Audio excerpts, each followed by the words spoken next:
Hello everyone, I'm going to be reviewing the ISM, which is a upcoming tier 8 Russian heavy tank coming in the 9.22 update. This is on the test server, so some stats may change between now and the live server. However, this is a pretty good look at what this tank will look like when it gets released, because more or less I don't see this tank changing very much. Now, whether or not this tank is going to be good, it does heavily rely upon side scraping. I'll go into that a little bit after I compare it against some other tier 8 heavies. But this does kind of suffer the fate of the AMX 65T, which this is kind of the dud in the new Russian heavy tank line. The 705 and 705A after it definitely are much better for their tier. And specifically because starting at the stock grind on the ISM, your turret only 100mm stick across, front, side, rear. Comparing that to the upgraded turret 250, 140, 120, which I know displayed values don't always paint the best picture, but it does lack some armor on the stock turret, which a tank that relies on its armor, it's kind of important to have.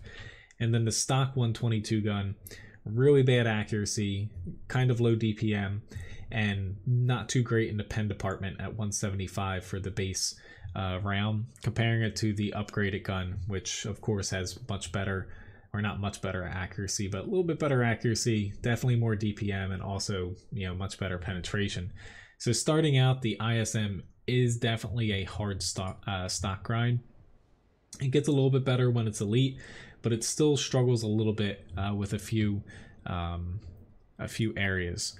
Going into the comparison though, I'm comparing it to the Chrysler K, the KV4, and VK101P, because they're the tanks that play most like the ISM. It definitely doesn't play like an IS-3.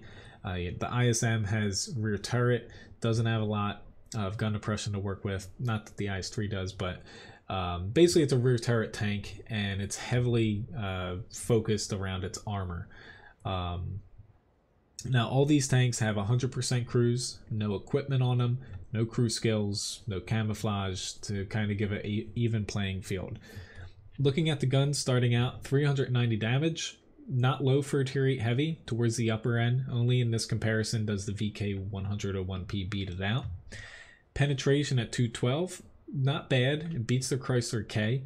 However, it does lack penetration compared to the KV4 and the VK101P.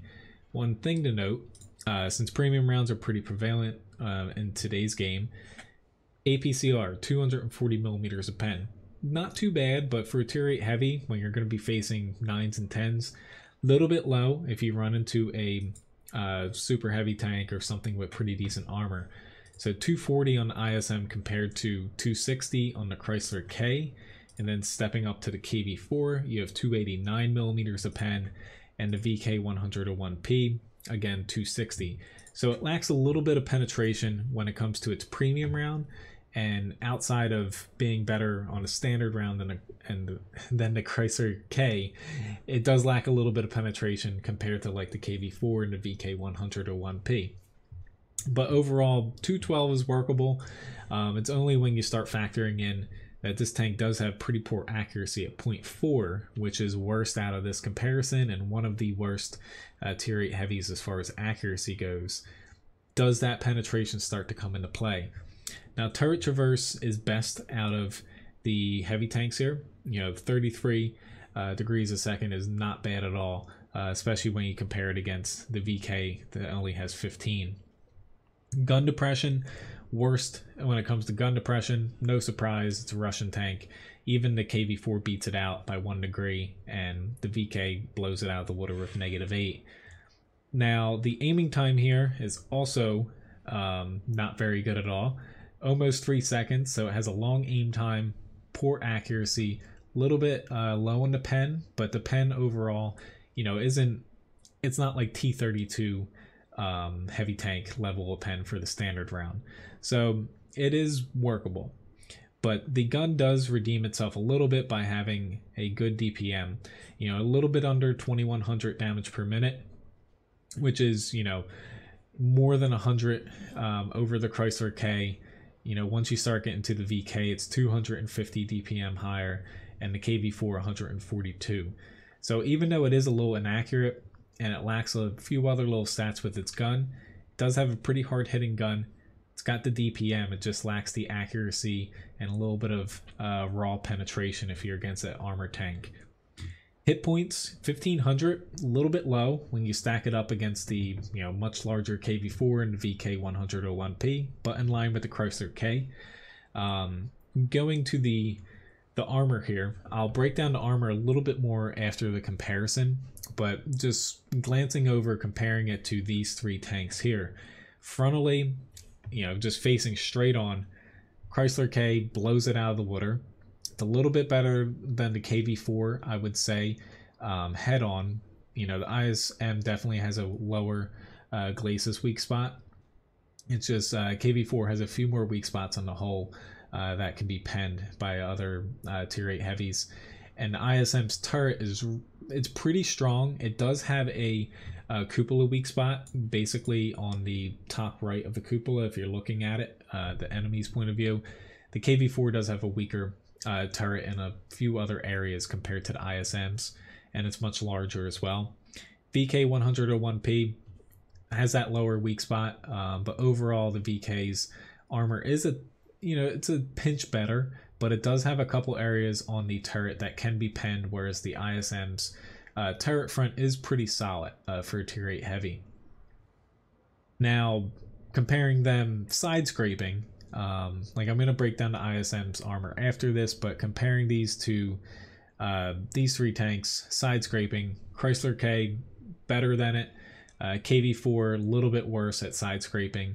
The VK101P is better at Sidescraping, but the armor on the turret being a little bit worse. The ISM, as long as people aren't hitting kind of the corner on it, it will be better at not taking damage Sidescraping if they miss the whole weak spot and say if they hit your turret instead.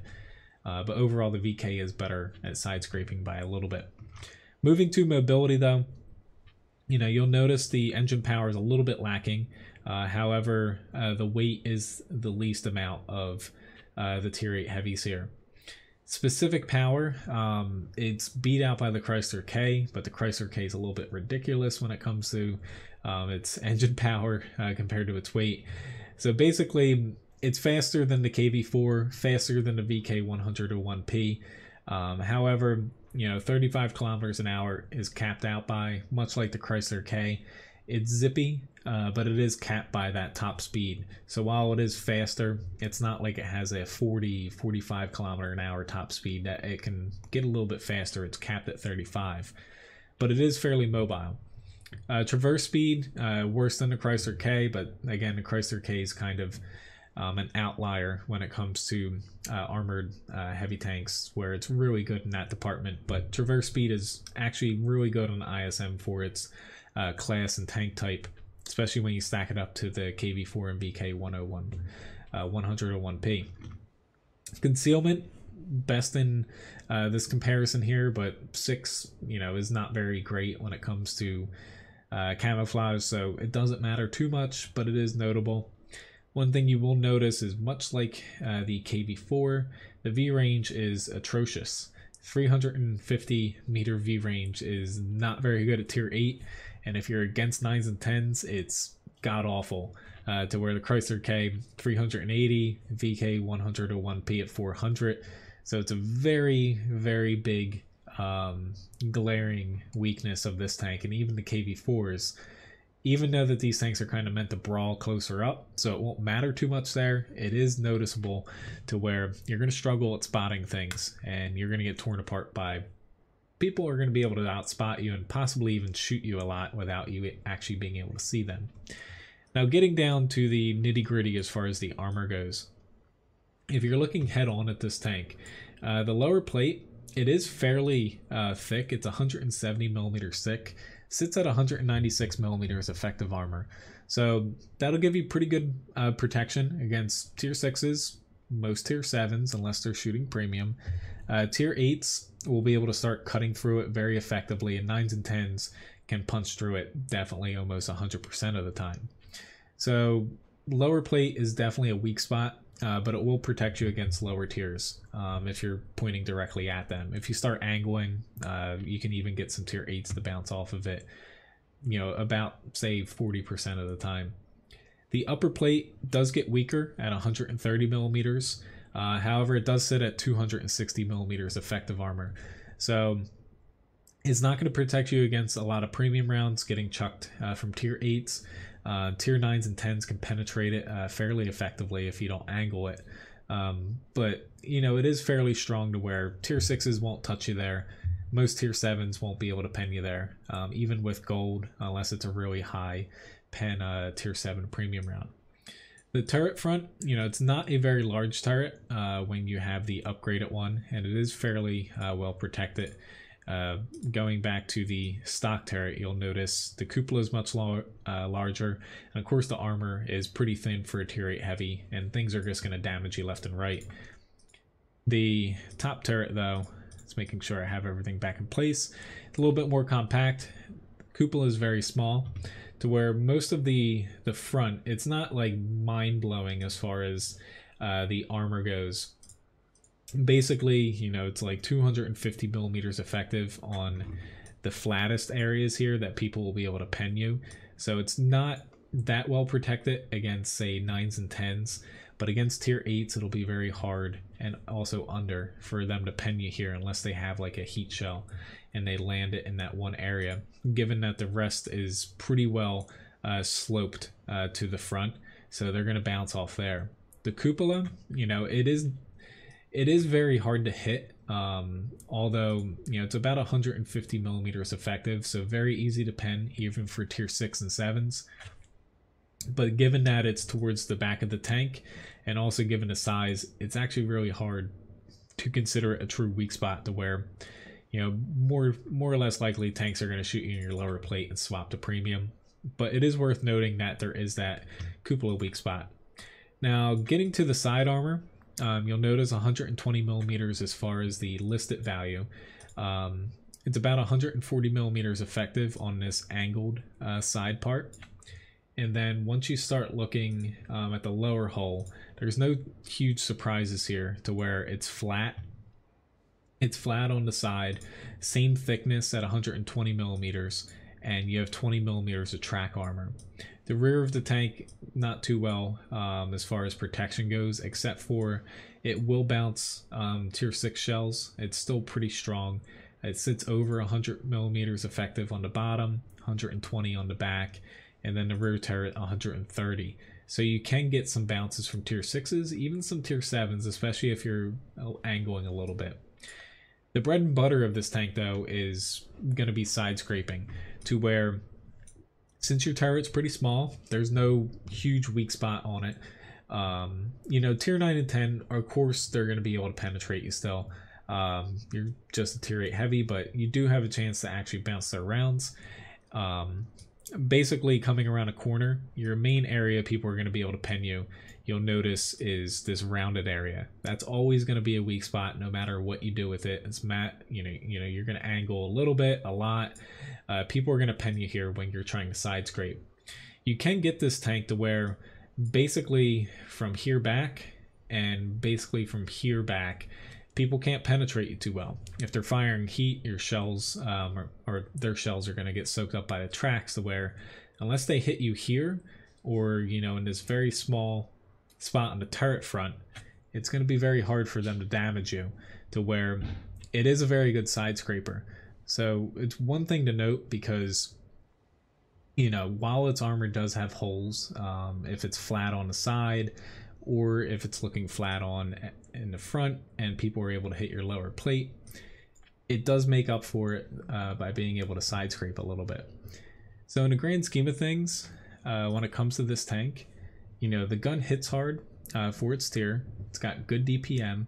However, it does lack a little bit of overall penetration when you factor in the premium shell, and especially accuracy and aiming time, to where brawling, side scraping, you know, fighting close up, it's gonna perform pretty well there. In the grand scheme of things, though, you know, with the lack of gun depression, overall the HP being a little bit lower than, say, like the KV4 and VK101P, or 101p, and the stock grind being hard, it's going to be a frustrating tank for a lot of people, to where it's not going to stack up very well against tier 9 and 10 tanks. The stock grind, of course, is pretty atrocious beginning until you get the top turret and also the top gun. To where the final package, it is a competitive tier 8 tank. It beats up on tier 6s and 7s a lot and stacks up well against 8s. But when it comes down to it, your armor, unless you're side scraping, it doesn't stand up against tier 9s and 10s very well. To where, given that your gun isn't very accurate and your armor is not going to hold up well, it's a very situational tank in the grand scheme of things, to where, you know, you'll be able to limp through this tank, but it definitely will struggle, given that matchmaking, you know, does have a pretty wide spread, you know, as far as what you're going to be seeing. And if you're put on a map where you can't side scrape, you know, you're definitely out of a lot of options, because that lower plate, people are definitely going to be able to hit it, or, you know, you're going to be kind of caught out in the open. But anyway, thank you very much for watching this video on the ISM. I also have videos up for the 705 and 705A after it, which will pop up at the end of the video here, if you want to take a look at them. But anyway, thanks again for watching. Have a very nice day. See you around.